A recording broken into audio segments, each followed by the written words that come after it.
Okay. No.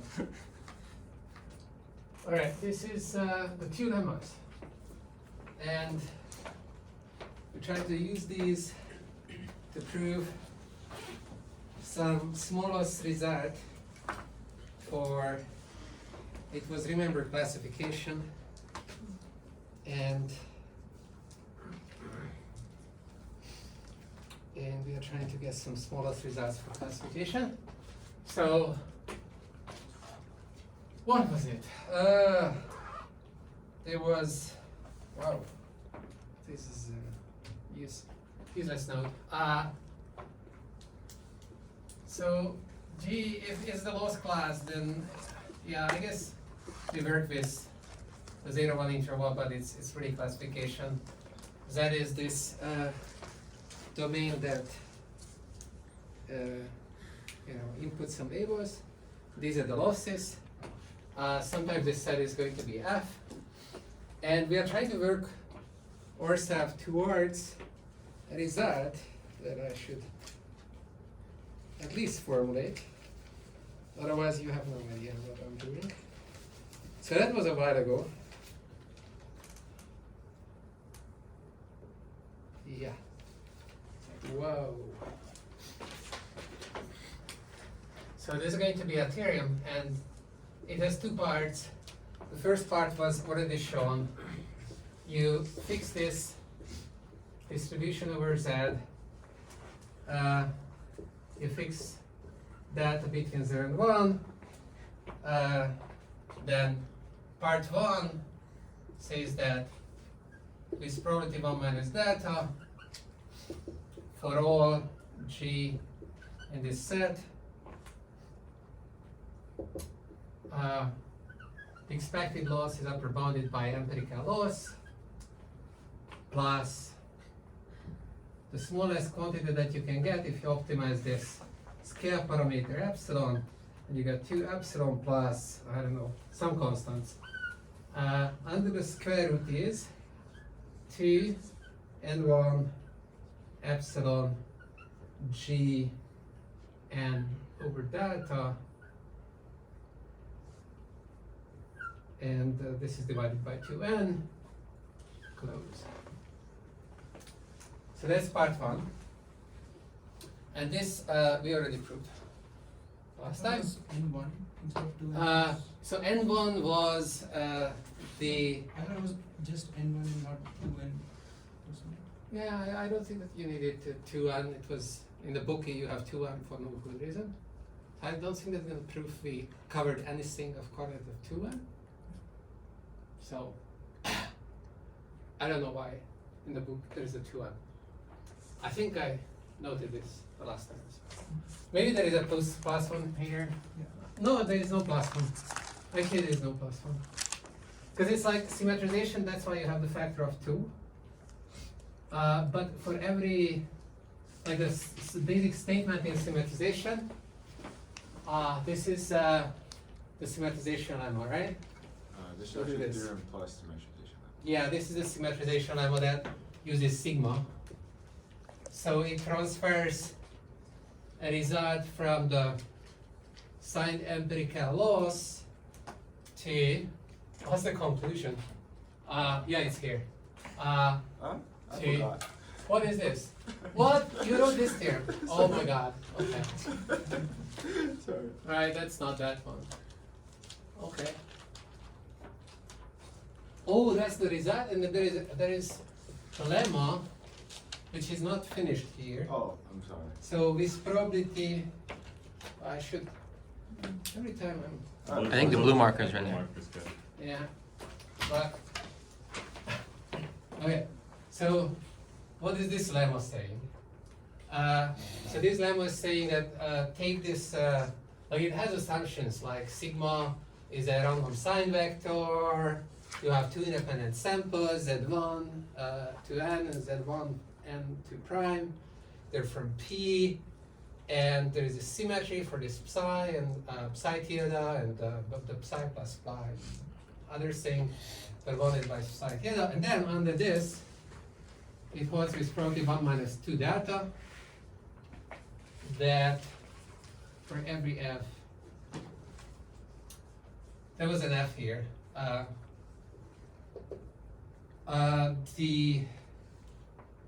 This other lemma is going to, which way are we chaining? P and prime. Yeah, we are chaining this way. And then, Psi tilde. yeah, psi tilde, Out and Z1 to N, Z1 to N prime. there is no z1 term prime here. Oh, there is? But tilde Maybe takes there 2 is. N. I know. Is there? Yeah. That's true. Plus 2 epsilon. By the way, I don't think that you need this. Because you can just like, the epsilon can join the psi, there is no harm. So it's completely unnecessary to state the epsilon business there in that result. Okay, so what I started to say is that, right, so here, this is a uniform upper bound.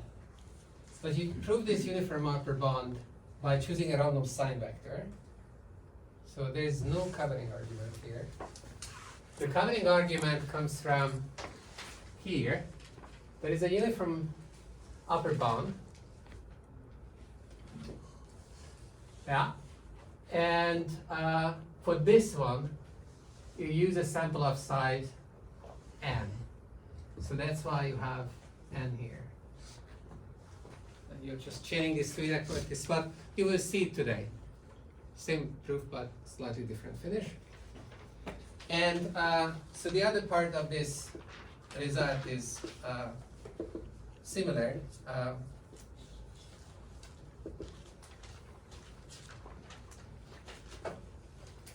Actually, I'm going to state it after I prove it. So here, this is going to be stated in this funny way. Oh my god. For all z, this probability 1 minus delta. So the z cannot be optimized based on the data. But it holds uniformly for all g. And there will be some relationship between the pg and the png, and there will be some covering number here. And we fill out the details as we prove. But the point would be that you should be able to use this to get smallest bounds. So recall that in the smallest bounds you want to have the expected loss to meet this log factor, and then when you have the square root expression, and you can have a faster term, 1 over n term that doesn't have that. Okay. All right. Okay, this goes away.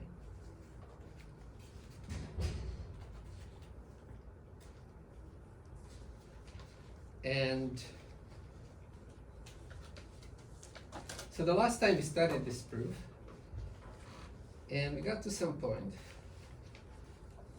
but we were absolutely not happy. So let's restart. So proof of part 2.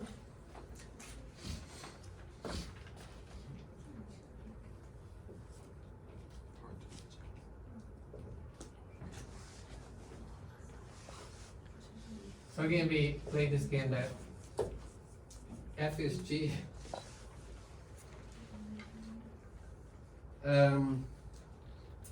And as before, so we fix epsilon, we pick z1n, z1n prime from P independently. We pick the random sign vector.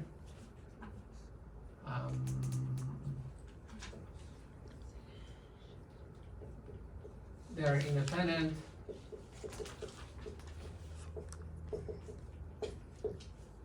And then we pick a covering. at Z1n. So just n, not 2n. So this is a subset of F, and this is an empirical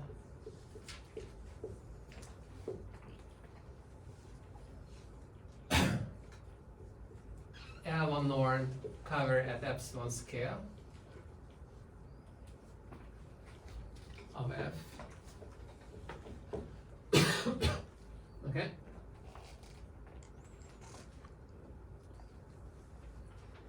And by just standard multiplicative channel,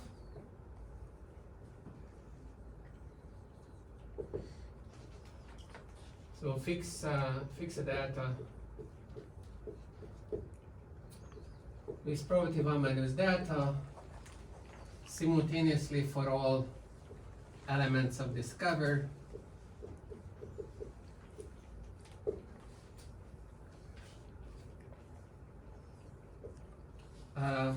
The empirical loss with the randomized signs is bounded by, oh, this is, okay, we didn't call this multiplicative channel. It was, I don't know, the dilemma that was like just for the random sign vectors. It was just based on sub-Gaussianity. I don't know. Did that lemma have a name? No. Random sign.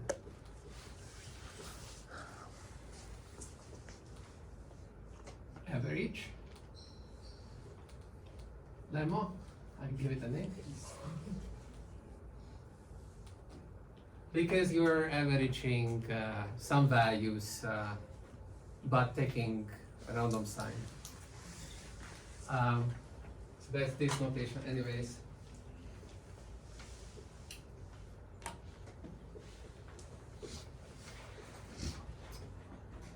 And okay, so this cover is chosen in such a way that the element of the cover, so the coordinate of the cover is smaller than n1, what was there, this write it, epsilon fn, which can be done. And I'm going to call this just n. Sometimes I call it n epsilon, the other things are going to be suppressed. So since this cover has at most n elements, we can take a union bound so that this inequality holds for all of the elements. And yeah, this holds. Okay.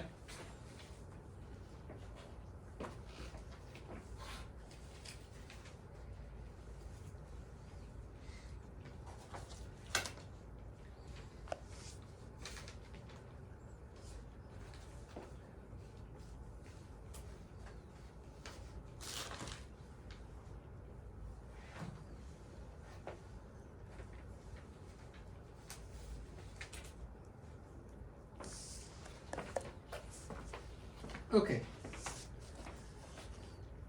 So now we are going to massage this quantity here. So what is this Fn? This is just the definition of this is just F, the values it takes on Z1, Zn, this vector. So the 2 norm squared of Fn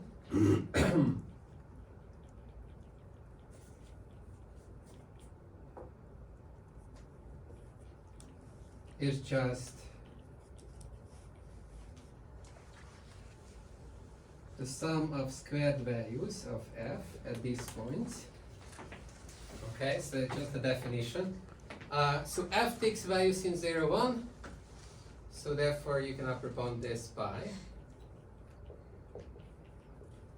just the sum of the values of f, which is nothing but n times the empirical average of the values that then f takes at the sample z1 to zn. Okay? So p and f is just this divided by n multiplied with n. You're gonna say. Okay? So this on this event where that previous inequality holds, we can upper bound this quantity. Oh, I want to use this time I have to give up my principles, and I have to admit that calculating with square roots is not fun. So you can linearize a square root, and it's going to simplify the calculation. So how do we do that? Well, it's just this basic inequality that if you have two non-negative numbers, then the square root of 2ab is upper bounded by a times x plus b over 2x for any positive value of x. Okay? So here a, b were non-negative, and this holds for every positive value of x. So applying this to the square root is going to allow us to separate out this term from the rest, and this term can be upper bounded by n times the empirical mean, and that's we are going to find very useful. Okay?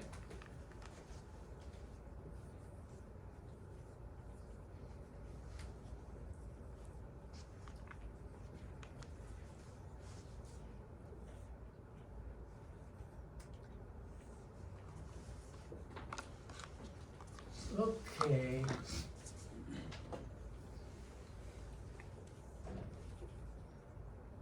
So this is upper bounded by n times pn. This was n squared, by the way. Okay, so you got n times pn divided by n squared. So this was n squared in that lemma because this is just the two-norm vector, the two norms squared. It's a sum with n elements, so one n belongs to that. And now we are going to cancel that. And Pn is upper bounding this, so we get Pnf times log n over delta divided by n.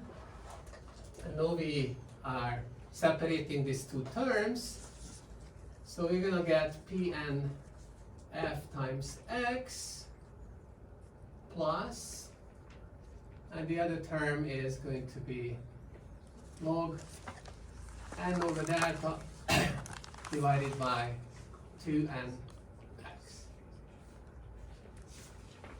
And here x is an arbitrary positive value.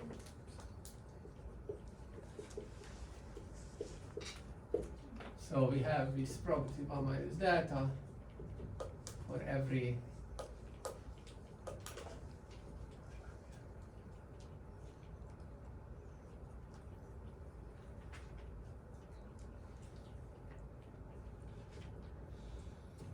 okay. So now pick an element of f, then there exists an f prime,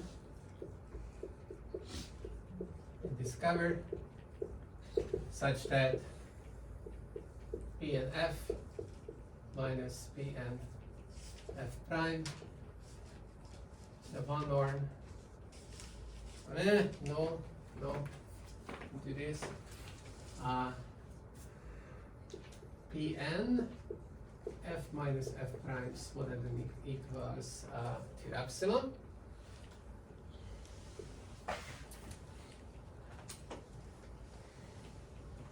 So from this it follows that P sigma n f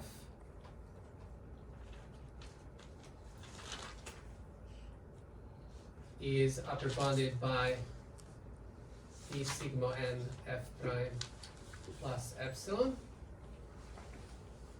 And now we're going to apply this inequality to this f prime, which is an element of the cover.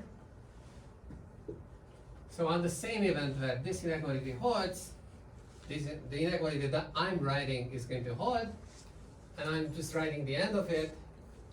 So Pn f prime times x plus log n over delta divided by 2nx.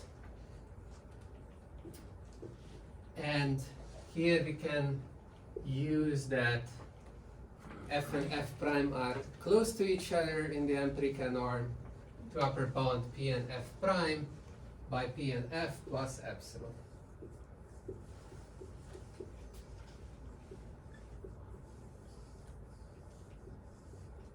Okay. So we proved that with probability 1 minus delta for every f, I call this star holds. Actually, for every x positive and for every epsilon, blah, blah, blah. Okay, questions?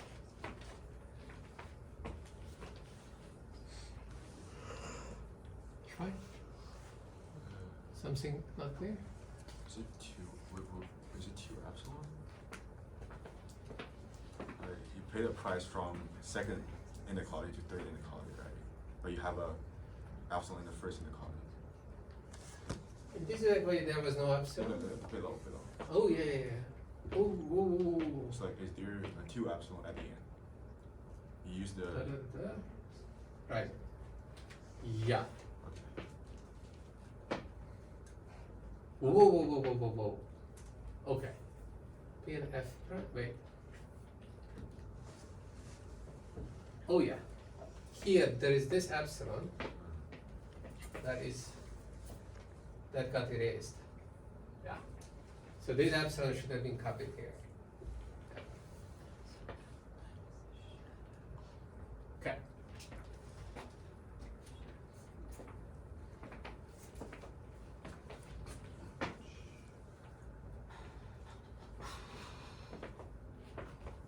Okay.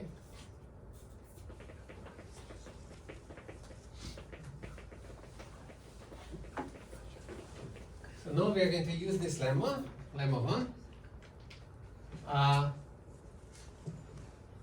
We choose psi f z1n to be the right hand side. So at 1 over n sum f z of I. So here I'm defining a function, so it's like this is lowercase for every value of z and every value of f. This is the function that we're defining. So I cannot use Pn because Pn is tied to capital Z1n. Okay, so now I need to copy this over there. Times x plus, I guess 2 epsilon plus, there was some log.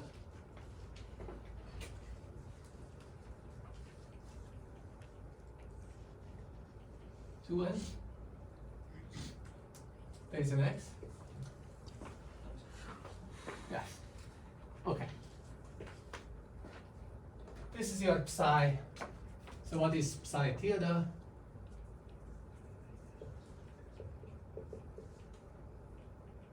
It has to be on 2n points.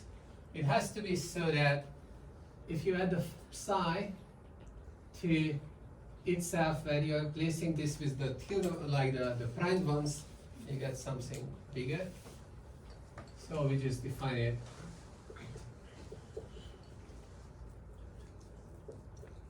Up to 2n these values, so this ensures that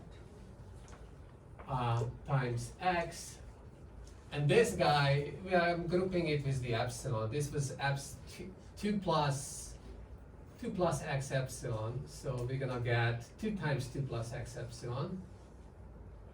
Where's that 2 from? Huh? Yeah. Where did 2 come from? For the sign? 2 epsilon? There's only one epsilon. We didn't have the 2? No. Oh, okay.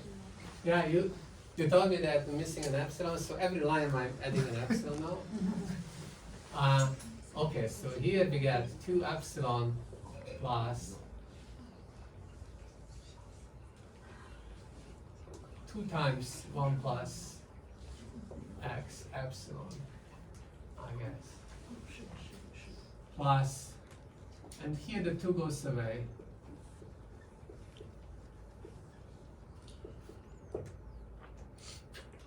Okay.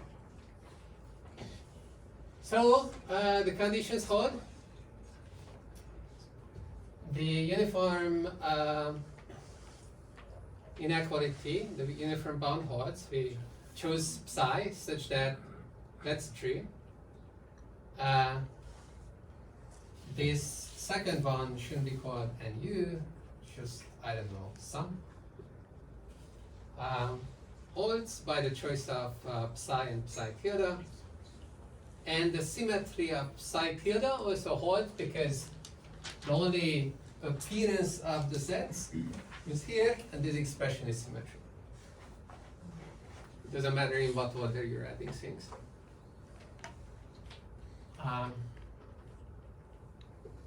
Okay. So therefore the conclusion holds. So it holds that with probability 1 minus, I don't know, delta 1. So lemma 1 gives for every f Pn prime f is upper bounded by Pn f plus. Okay, so this guy here, that is the, no, that's one over there. So there is a sample mean for the first part, and there is a sample mean on the second part. So that's just Pn f plus Pn prime f times x. So that's the first term of psi tilde at the random sets plus whatever we had before.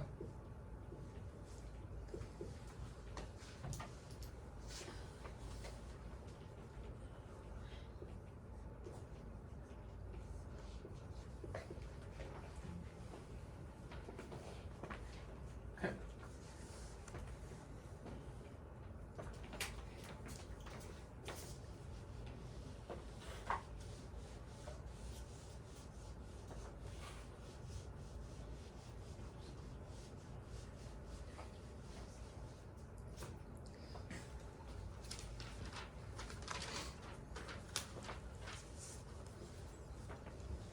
All right.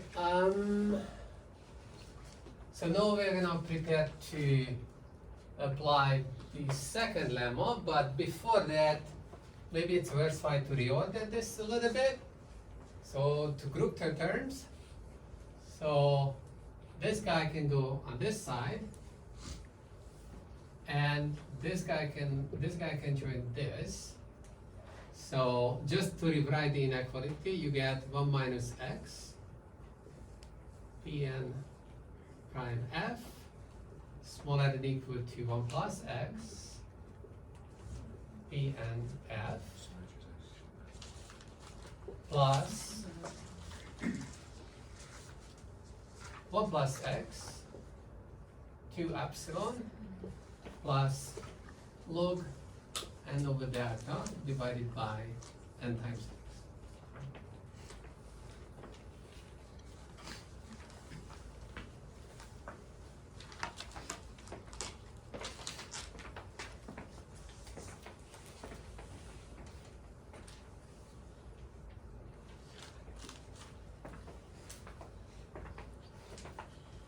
And for reasons to simplify some of the forthcoming calculations, if I divide by 1 minus x here, then I will get 1 plus x. Sorry, if I divide by 1 plus x, both sides, I get 1 minus x divided by 1 plus x, and I want to call this 1 minus z.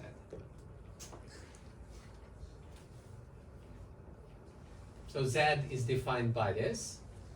And at the same time, for this inequality to make sense, x better be in the 0, 1 intervals. If it's x is larger than 1, then you get a negative value here. And what are you doing? This is positive. So let's think that x is constrained to lie in the 0, 1 interval. So this is the definition of z. And then if you're dividing, then there is the 1 over x plus x, 1 over x times 1 plus x, the term that appears there, okay? And that's a very tedious thing to calculate. It is, in terms of z, this is just this guy. Okay. So just renaming things. So now what we get is that we have 1 minus z Pn prime f upper bounded by, and then we got rid of this chunk. Pn f plus, we got some other chunk. There is 2 epsilon plus 2 minus z squared divided by 2z times log O. All right. Here, I started to write data 1. Okay. So then here, so I got rid of it. There was a union bound there. Symmetrization uses a union bound. So factor of 2 appears. So this n definition is replaced with, this is now n1 epsilon, sorry, the n is not replaced, this is replaced by a factor of 2. Okay, fine. I guess I want to, okay, I can put the 2 there.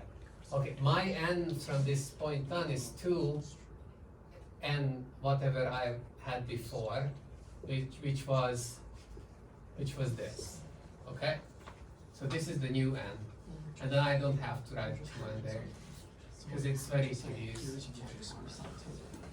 In order to use these theorems, or in order to use these lines, because we need to assign these things. It's a local variable. It gets renamed. Okay? It's just union bound. Okay, so log n over, and this is data 1 over n x. Okay. We just write it. It's not something. We've already shown it. So now by multiplicative channels,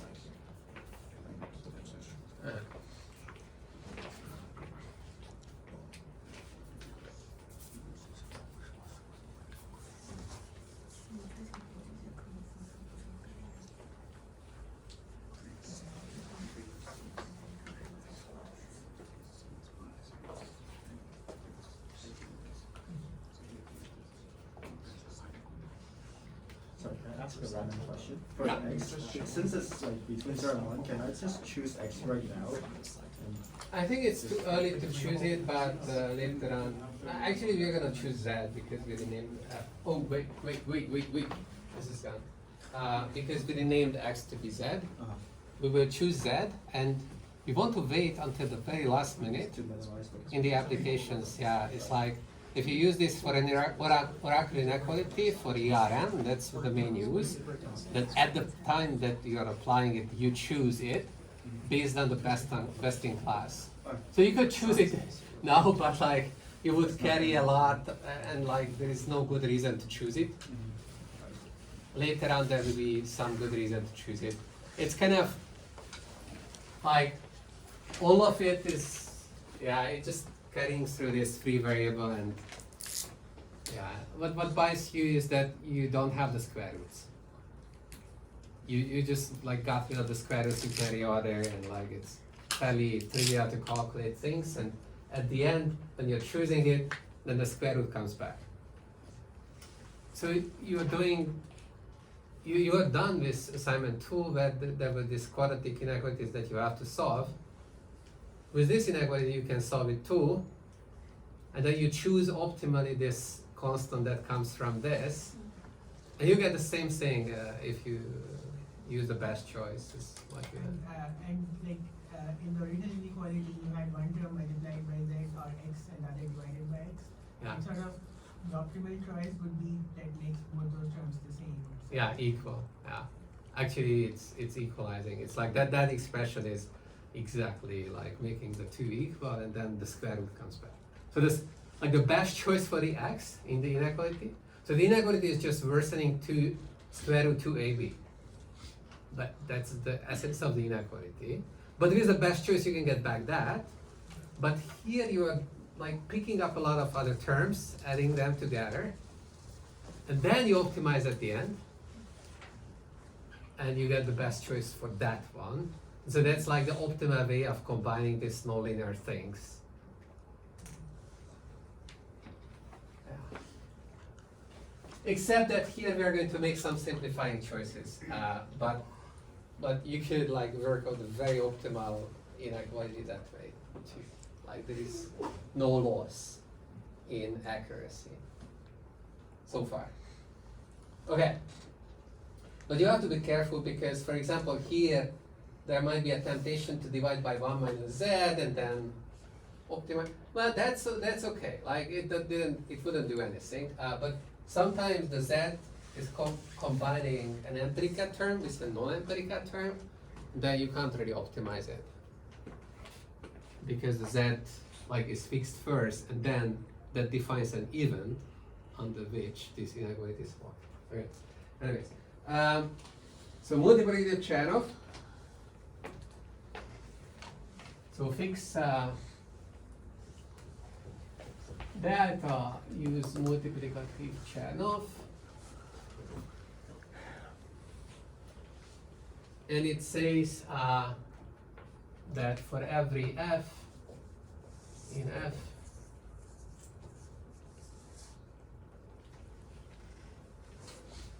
with property 1 minus that of 2,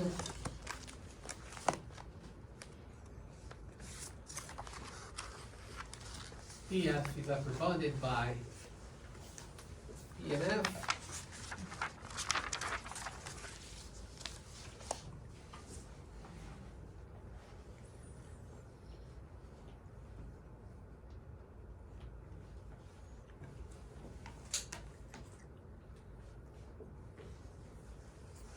Square root 2pf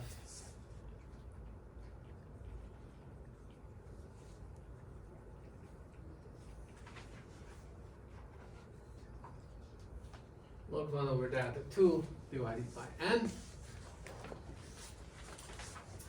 Okay, so now we linearize this square root 2 using z.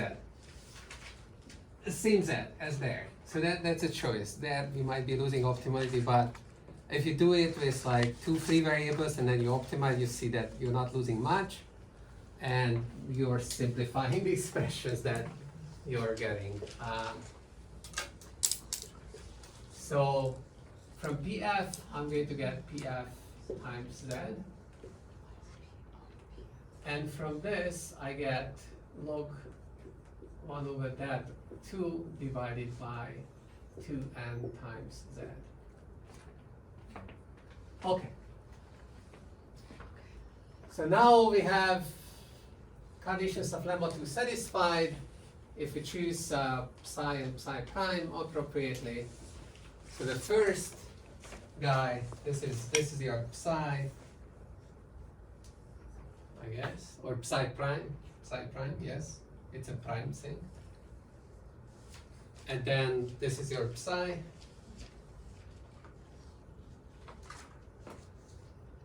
The random psi, so prime psi fz, and this is psi prime fz prime. Okay, so as the first inequality, Okay, so I should have written this with the shadow sample. Of course, it doesn't matter which sample you use. So here, okay, reorder this. Then you get 1 minus z pf smaller equal to pn prime f plus log 1 over that of 2 2n z. And since we want 1 minus, so there is 1 minus z pn prime f over there. So pre-multiply this whole thing by 1 minus z. So.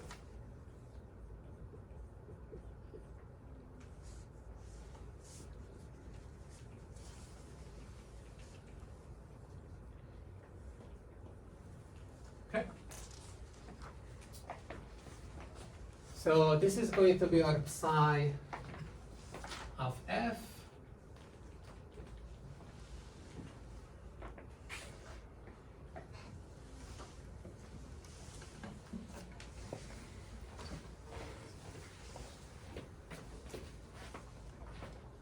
And then we see psi prime of f z prime there. So this guy here with 1 minus z gives you psi prime f z prime. And so the epsilon that appears in the lemma is just 1 minus z log 1 over that of 2 divided by 2 times n times z. So lemma 2 gives that with property 1 minus that of 1 minus that of 2.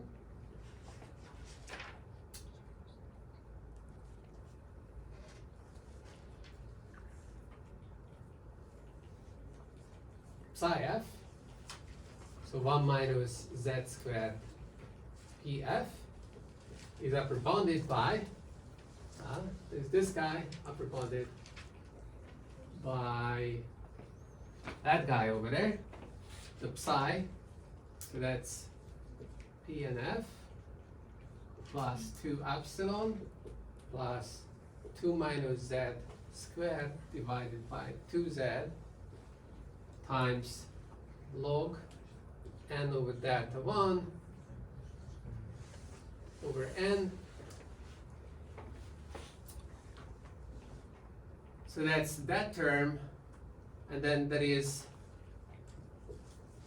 1 minus z times log 1 over that of 2 divided by 2nz.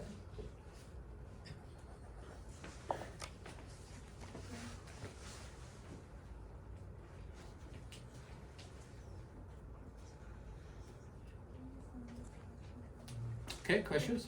The PF line is missing What? Where? Where? Many lines. Where? there. So here 1 minus z p prime n f plus p of z, I think, plus log. Where? This line? No, up. This line? Up, This line? This line? This No. one. This line? Yeah, This up, line? that one. This? Yes, This is up. correct. It is This? correct. This one. Okay. PF z. The PS line is that moved to the left hand side. This went. one, yeah. This went here. Oh, it went here. Yeah. So then you got 1 minus z p f z. And then you got just this guy plus this guy. Then you multiply the whole thing by, with 1 minus z. Right. And you get the inequality. Okay. So here, you better have z to be in the 0-1 interval. Right. Because if you multiply with 1 minus z, the inequality would flip if z was bigger than 1. Yeah? Sorry, maybe just for clarification. So when you're using here, you have 1 minus z p n prime f, and you say that's phi prime f z prime. Is it same z, different? Same. Same z or different z? This is the capital Z, the whole sequence. Okay, so z 1 to 2n, or what? Just 1 to n. This is 1 to n. And this is 1 to n. Okay, so that's a different thing, okay. Yeah, like there's a random sample. Maybe I should have not used, there is lowercase z. So this is lowercase z. This is uppercase, definitely uppercase. This is lowercase. It's like, very careful. You have to compare the size of the letter. Yeah. I'm a bit confused as to how you got that side tilde equal to that right thing. I can see that you use Side this tilde? with lemma 1 to get the lower. I don't know where, this guy? Yes, like how do you Okay. get the equality there? Like lower bound is clear to me, like using There was no need for lower bound, upper bound. Psi plus psi evaluated at z1n plus psi evaluated at z2n plus, sorry, n plus 1 to 2n. The sum of these two should be upper bounded by this. Yes, but how do you get the equality there? That's what I mean. This is a definition. Oh, So Aaron, I think is that. I need to satisfy the conditions of the lemma. This is my definition. I choose it I see. the way I want. That makes Okay, sense. yeah. Yeah. So like if x is between 0 and 1, then by definition z is between 0 and 1. Yeah. So if x is between 0 and 1, then z will be in between 0 and 1. That's fine. So just one of the conditions are needed. But it's just like good to keep in mind that at the beginning x could be arbitrary. Then x was like between 0 and 1. Then z inherits that property. No, z is an arbitrary number between 0 and 1. Yep. Okay. Do we actually need, if we normalize everything, would this hold for any would this result hold for any bounded random variable? Yeah. I mean, like the one didn't have any role. You would inherit squared value of the span of the range. Okay. So if the values are between 0 and n, then an m squared shows. Well, I mean, like Yeah. it's like the whole thing is squared with m. Yeah.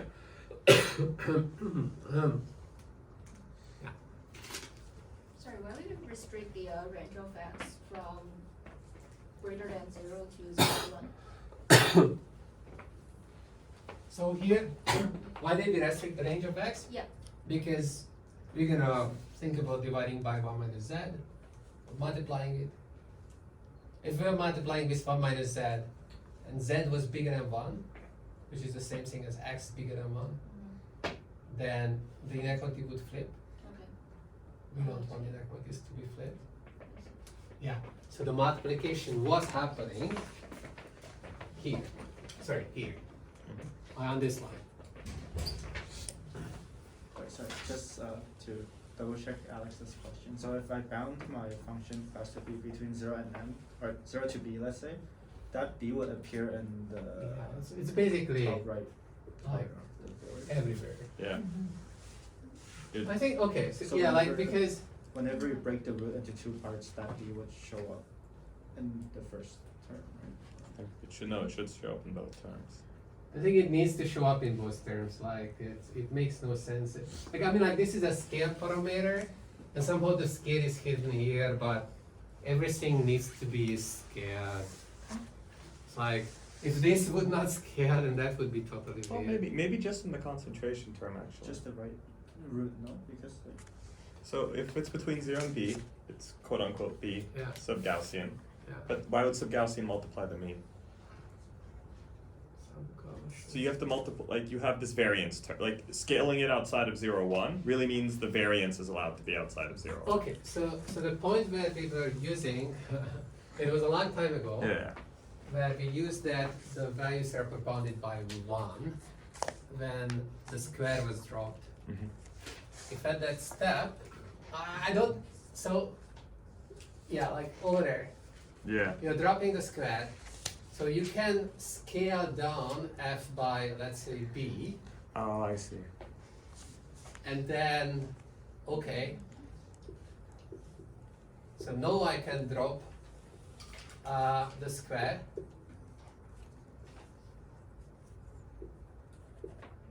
Yeah. Right? So I pick up a b. B. So these terms are variance terms. Mhm. So they go on the other side, they will do funky things. Oh, I see. You used an implicit inequality there. It didn't. Yeah, yeah. It's makes like you are sense. reordering, moving it to the other Yeah, side. yeah. I mean, you can separate it. You can actually put the b next to here, so then the b can go here, And then do AMG. and then no, I mean like the b is going to multiply these guys. Yeah, yeah. If you do AMGM. Well, you can call this the MGM, it's linearization, but. Yeah, okay, okay. I just meant like you get a. So then the b goes there, and then okay, so yeah, like yeah, it has to show up here, right? Sub-Gaussian parameter type. In if we were thinking about Yeah. chapter 5 of the bandit. Yeah, good. Yeah, that makes sense. So it doesn't show up here because these are scaled properly already. Mhm. It shows up only under the root. Okay. Alright, small detour. What are we doing? So lemma 2 implies this. Okay, so now we have this mess, we have to choose a delta 1 and a delta 2, and we can be just lazy. It's like, so this basically, what do we have here? 2 and 1 over delta 1, and we should make that equal to 1 over delta 2. If you calculate it, I believe it should be 2 and 1 plus 1 still. Yeah.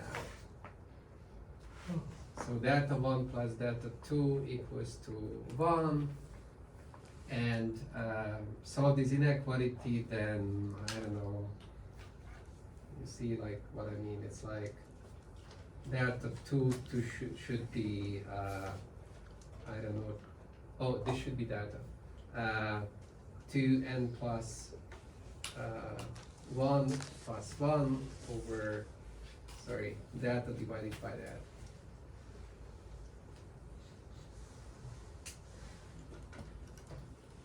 Yeah, just like split them so that the two log terms match. So that you can join the two log terms. And both of the log terms are going to have this factor. So that's my new n. So n from now on is 2n plus 1 plus 1. Okay.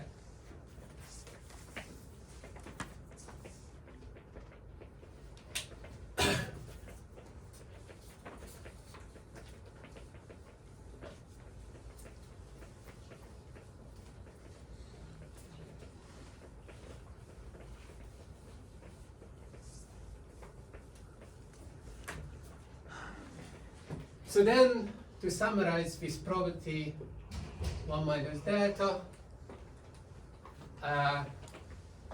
for every f in f. So for every z, 0, 1, we have 1 minus z squared pf, upper bounded by p and f, plus 2 epsilon, plus 2 minus z squared over 2z plus 1 minus z. Maybe the 2 doesn't need to be there.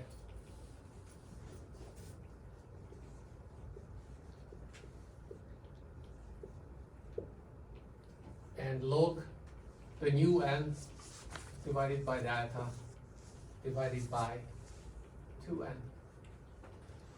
Okay, and we can make this worse. Wow. So first expand this 2 minus z squared plus 1 minus z 4 minus 4 z plus z squared plus 1 minus z.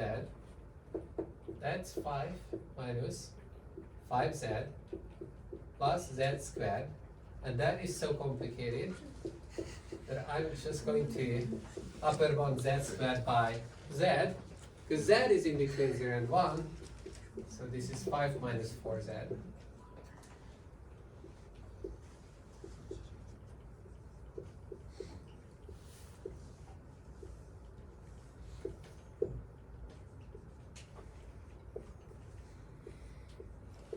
Okay, and this was the theorem.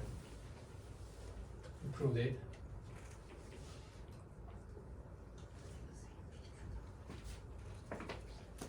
So this goes here.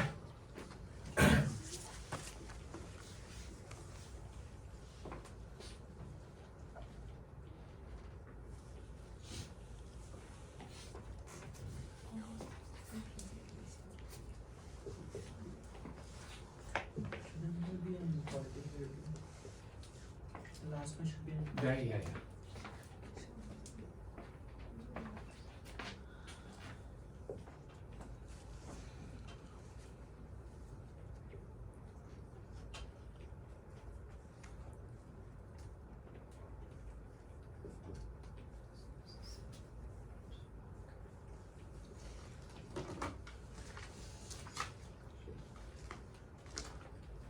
Okay.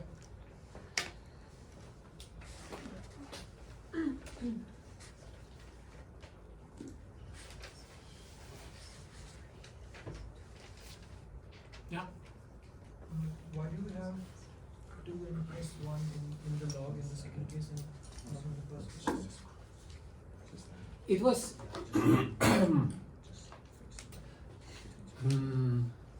good point. Probably this is a mistake, because I think the steps of the proof are the same. So the plus 1 is picked up because you apply lemma 2. And in the first proof we did the same, like we applied lemma 1, lemma 2. Pretty much the same. So, does this bound go to infinity?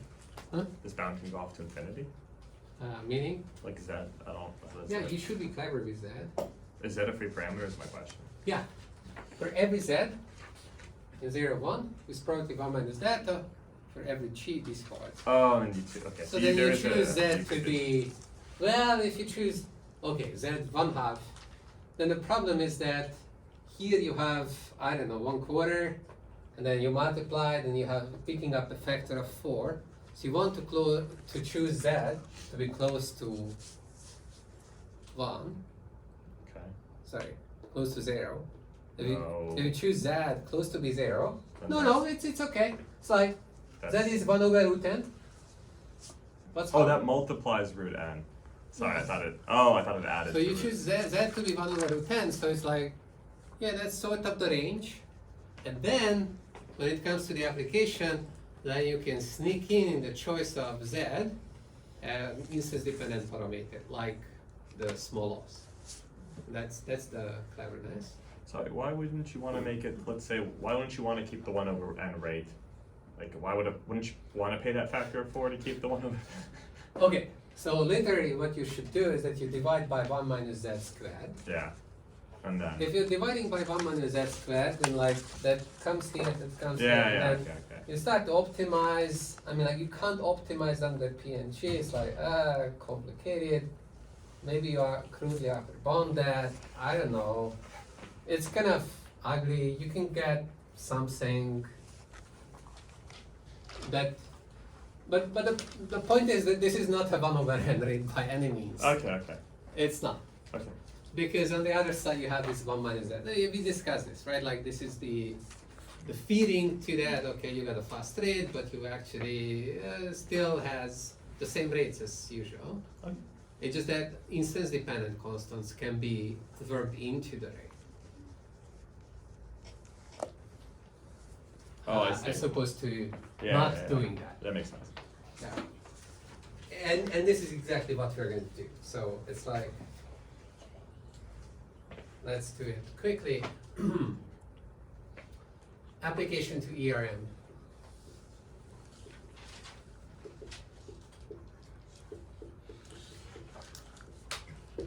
So recall that ERM is going to pick, I don't know, F or G.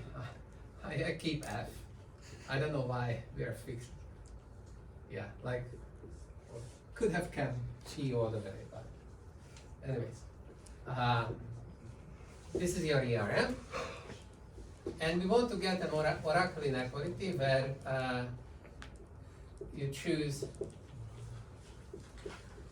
the loss that gives you the smallest expected loss.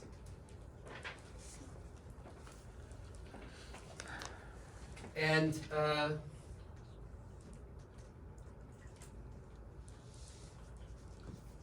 so apply directly this part 2 of the theorem.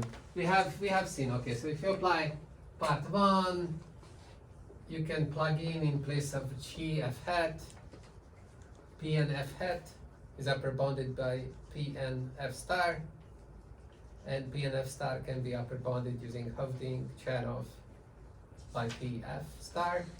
So you get this oracle inequality that is of the Hovding type in terms of P f star. But let's see whether we can get a Bernstein type inequality where square root P f star over n appears in a bound, and using part 2. So since we worked so hard on part 2, we're gonna use this for every z. So we can fix a z arbitrary, and delta with probability 1 minus delta, it holds that 1 minus z squared p applied to f hat is upper bounded by p and f hat plus 2 epsilon plus 5 minus 4z over z log n over delta divided by 2n. So now, because this is an ERM, We can upper bound. this is upper bounded by P and F star.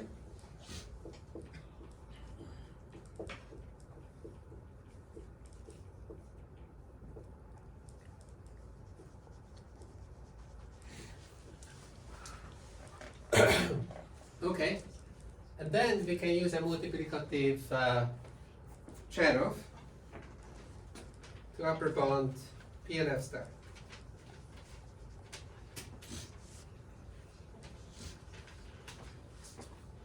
Well divided.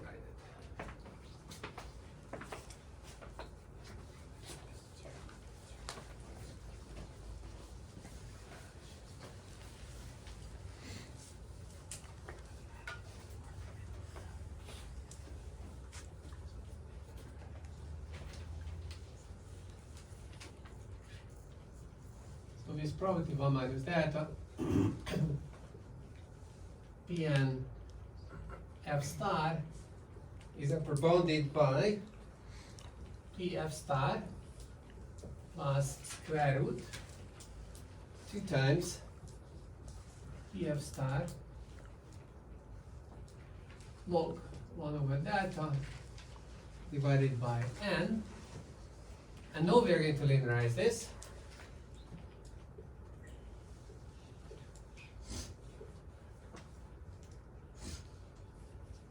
And we use the same z.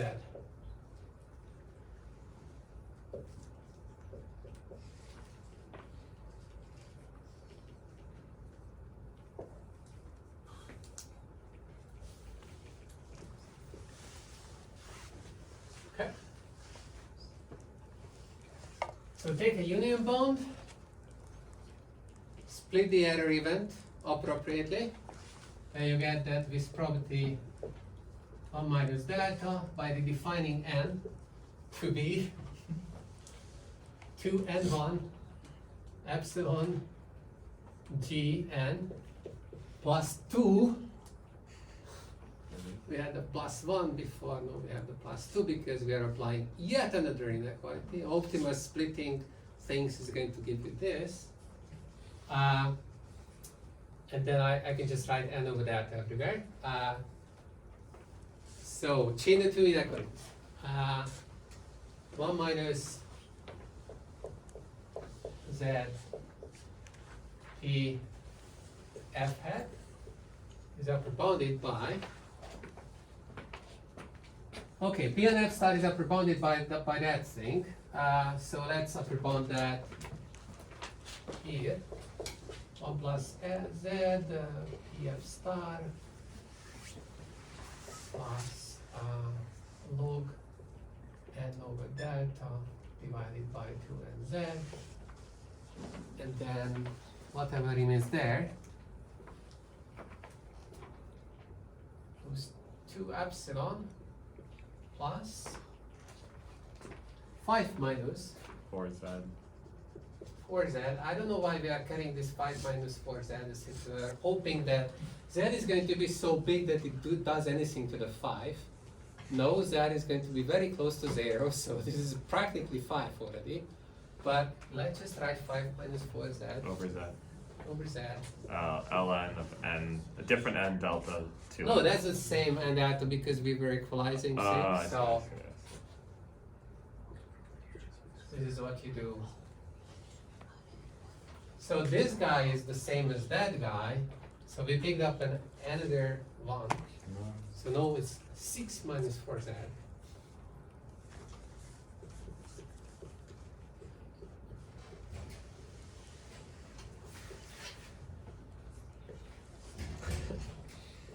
Still carrying the form.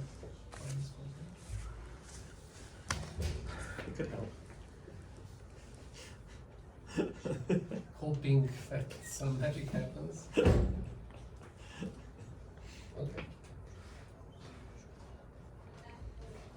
Just on the left side, it's 1 minus z squared pf hat, right? Absolutely. Okay. Okay. That's the 2 epsilon. Huh? 2 epsilon. You forgot the 2 epsilon.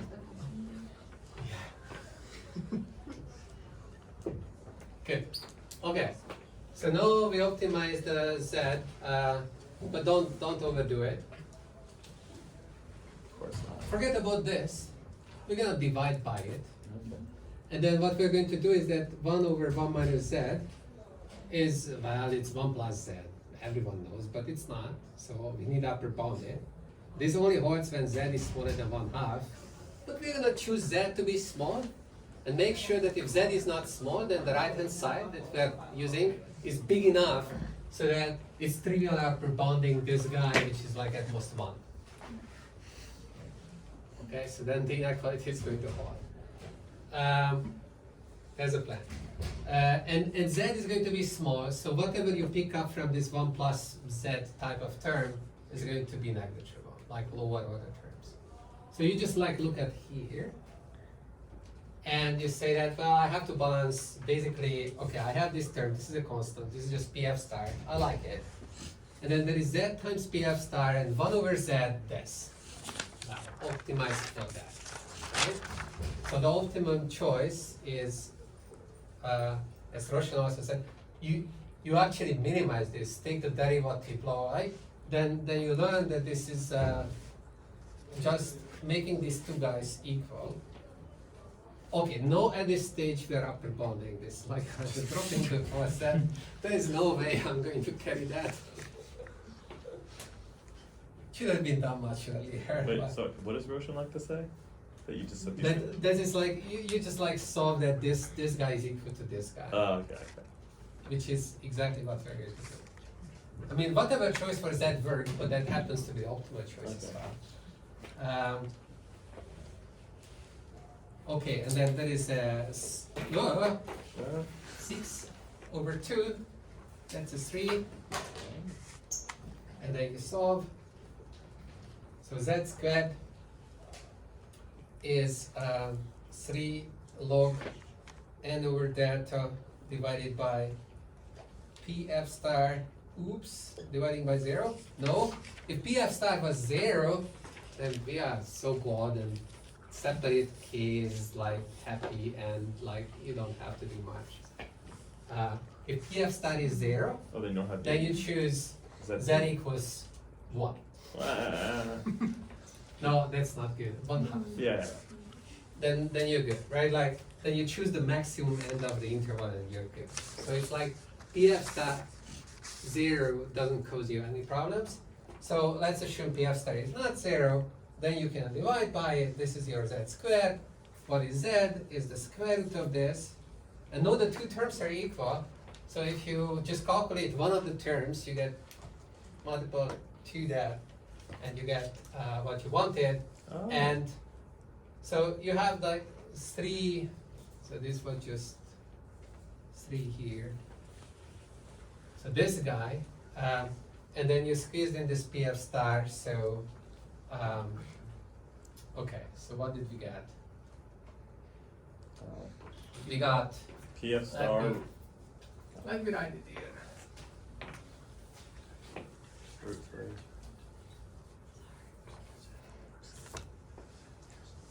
One minus z squared, PF hat is upper bounded by PF star, and then twice, we just avoid the 1 over z, this guy, or the z, or maybe the z, or z times PF star, that's the simplest, right? So PF star squared goes in, so you get 3 PF star log n over delta divided by n, and you have a 2 epsilon. And okay, now you can divide by 1 minus z squared. Use that, okay, so either z is smaller than 1/2, in which case we are doing this upper bound. We calculate the upper bound, and at the end we're gonna check that this upper bound holds even if z is greater than or equal to 1/2. You solve that inequality. From that you conclude that n is so small compared to data that your inequality is vacuous anyway, so you're good. So you just state the inequality. Okay, so you don't have to do the case analysis at the end.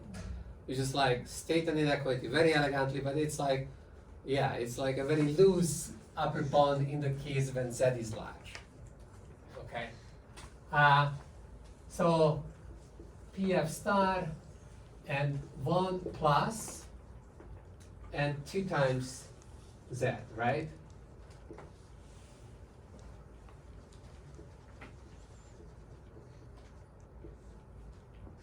PF star n plus,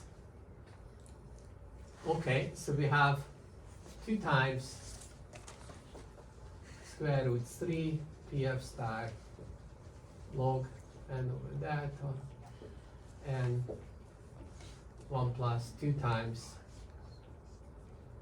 log n over delta PF star, and oh my god, writing there, plus 2 epsilon, 1 plus 2, 3 log n over delta PF star n. Yeah. Okay, so you get this beautiful expression. It was not inverted. Wait, this is, sorry, so if we're in the case where PF star is close to 0, Well, we are in the case, yeah, like the last term is very sum, but you kill it with the epsilon. what is Yes. that? That was epsilon, not misspecification. Yeah, what? What is epsilon?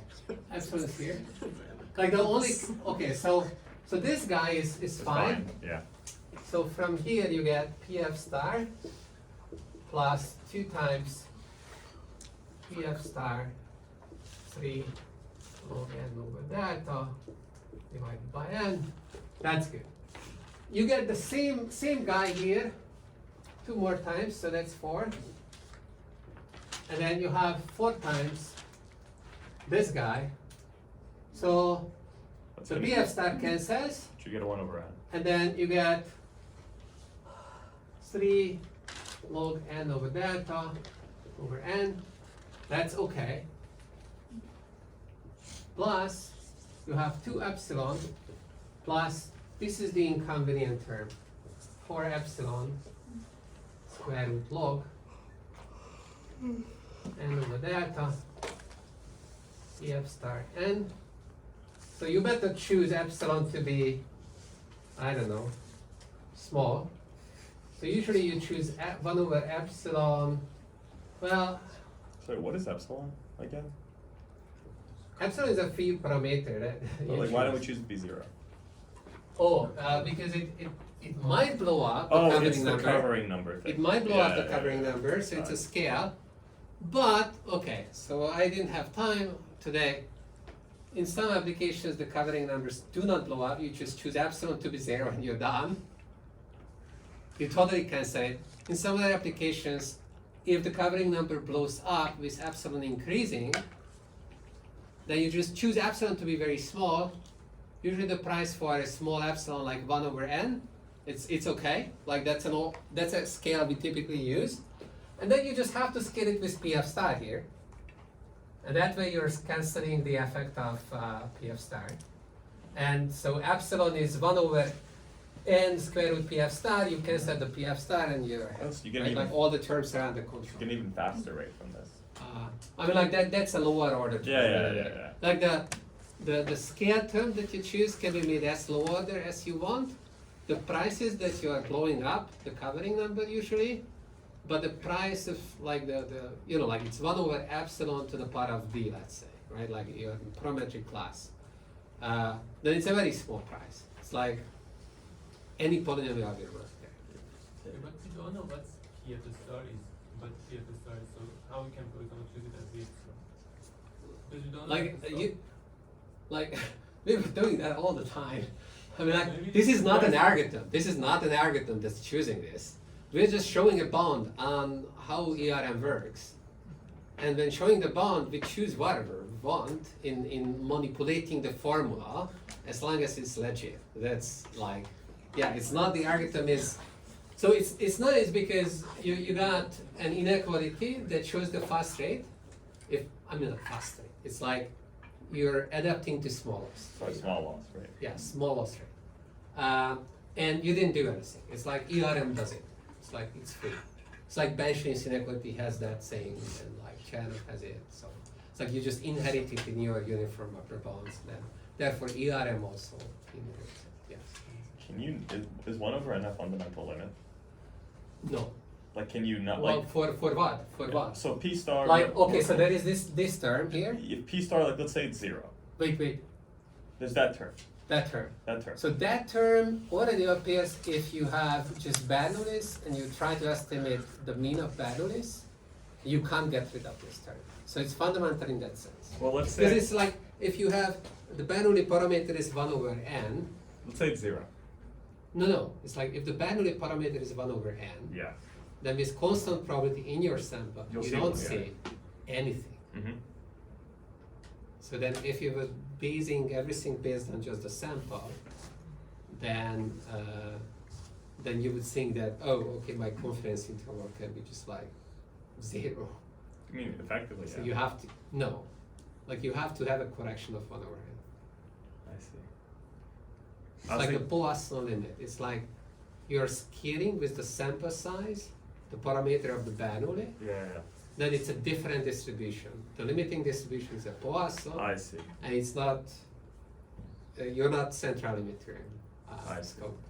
No, that makes sense. So that's the 1 over n. So it's like, It is fundamental. it's unavoidable. Okay, I wasn't sure if you go faster, for instance. No, not without other conditions. Like, you could have like really special things, but Okay, I was just curious. I mean, I was just curious what they would be. no, if you, for example, if everything is discrete, you can get exponential fast convergence, Yes. right? Yeah. So it's like whenever we say that 1 over n is fundamental and it's like it comes with like okay, if the problem is not too restrictive, you start to restrict the problem more, then of course you can get faster rates. Okay, so like, if we had a finite function class. Huh? Yeah, so like as related thing, you were saying in some situations the covering number doesn't blow up. What would be an example of that? Would it be like you have so much data that you just like covering the whole No, so next class we're gonna cover this. So if your function set is nice and small, simple, like for example, linear threshold function. That's your loss class. It's linear classification. Then the covering number is bounded regardless of epsilon. This epsilon equals 0, it's bounded. It depends on n, but it doesn't depend on epsilon. Nice question. We're gonna cover that next time.